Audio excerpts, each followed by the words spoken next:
One, two,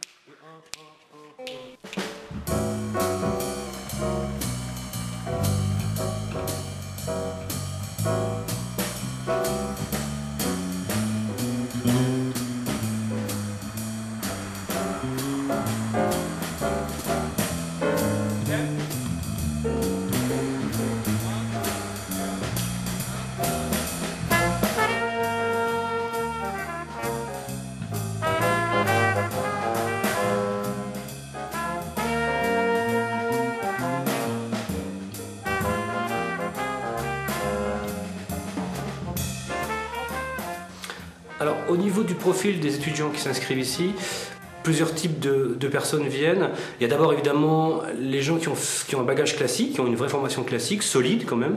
Et donc c'est les gens qui veulent avoir une approche du jazz, une initiation au jazz, quoi. Le jazz et l'improvisation, qui est quand même une des musiques où on utilise beaucoup l'improvisation. Alors mes motivations quand je me suis inscrit dans ce département jazz, c'était avant tout d'élargir mes horizons musicaux.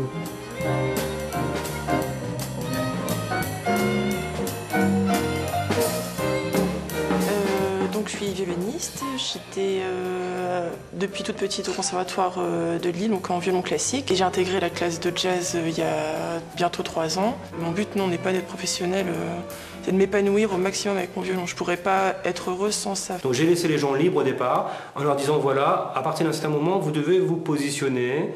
Êtes-vous prêt à faire le cursus diplômant? 1, 2, 3, 4.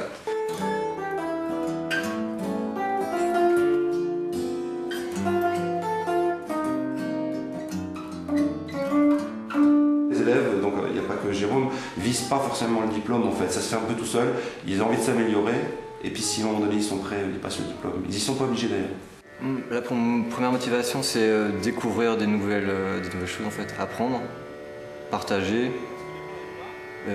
Puis aussi le diplôme peut-être à la fin d'année. Je pense qu'il faut vraiment avoir des diplômes d'État reconnus pour pouvoir travailler dans des structures en fait. On a une souplesse de fonctionnement. Comme on travaille par cycle, on peut très bien ne pas avoir des gens pendant 3 mois parce qu'ils ont un projet, ils voyagent quoi. Donc moi je n'ai pas commencé à leur dire ah bah non, surtout va pas en Inde, reste ici à Tourcoing. Je préfère leur dire vas-y voyage quoi. Ce qui est vraiment intéressant à Tourcoing dans le conservatoire, c'est les professeurs en fait qui sont ouverts à tout. Et c'est vrai que le fait de partir en voyage et de revenir, c'est une vraie forme de liberté. Le jazz, c'est d'abord des personnalités. Donc c'est très important de laisser une liberté individuelle parce que sinon ça on ne l'aura jamais, on n'aura que du formatage. À la question est-ce que tous les instruments ont le droit de citer dans ce département, je dis oui. Même si c'est toujours un challenge, parce que c'est pas toujours évident, mais c'est vrai que j'ai toujours laissé la porte ouverte à tous les instruments. Pourquoi? Parce que l'improvisation, c'est d'abord un travail sur le langage. Il y a d'autres instruments qui viennent aussi chez nous, le violon, le chant. On a même eu un sitar aussi, dans le projet Garcia Fons on avait un sitar.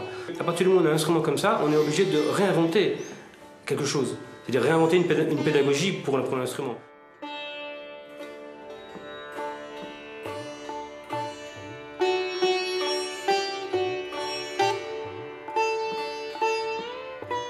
Ouais, les intentions, c'est déjà de faire un peu, de prendre les mêmes improvisations, ce qui est vraiment pas facile puisque l'instrument se joue à une corde et presque un doigt. J'essaie d'utiliser l'instrument comme autant que possible pour sa sonorité, ses couleurs. Les axes de la pédagogie dans mes cours individuels. Au travers de la connaissance de leur instrument, au bout d'un moment, l'idéal c'est qu'ils se connaissent mieux eux-mêmes et qu'ils sachent mieux se placer au sein de ce style. Il y a toujours un basculement permanent entre le travail individuel qui est nécessaire à la maîtrise de son instrument. Et puis après, heureusement la musique est faite pour jouer à plusieurs, donc tout ça, ça s'est mis en pratique.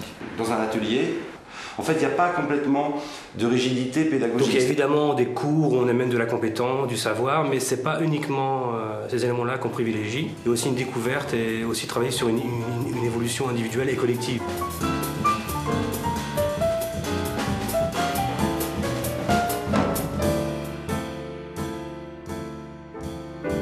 Là, c'est un contexte assez précis. Sur un travail collectif comme ça, c'est l'idée déjà de monter un répertoire. Répéter quelques mois ensemble, à 3.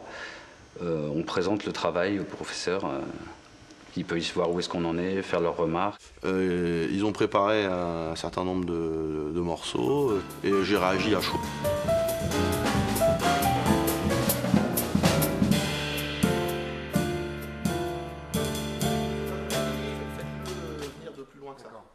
Et après, il y a vraiment des choses beaucoup plus informelles, ce que j'appelle moi les projets. Et en général, on les joue ces projets, ça veut dire on les joue devant un public. Pour la 11e édition, je voulais d'abord recentrer les concerts ou les projets autour de l'auditorium du conservatoire, parce que c'est notre base de travail. J'ai voulu aussi travailler avec des compositeurs de la région, dont cette année c'était Éric Dubois, guitariste et compositeur. On a un département jazz quand même avec un certain niveau qui nous permet de faire des projets ambitieux. Et c'est vrai qu'Éric Dubois a une musique très ambitieuse. Il utilise un langage qu'on illustre très peu en jazz.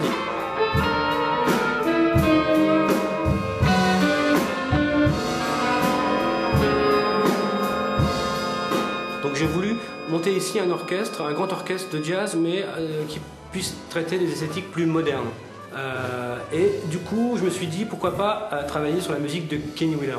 Et donc, comme le département maintenant il s'est développé, on commence à avoir un niveau de tir intéressant, c'était le moment de le faire, quoi. Et j'avais le casting pour.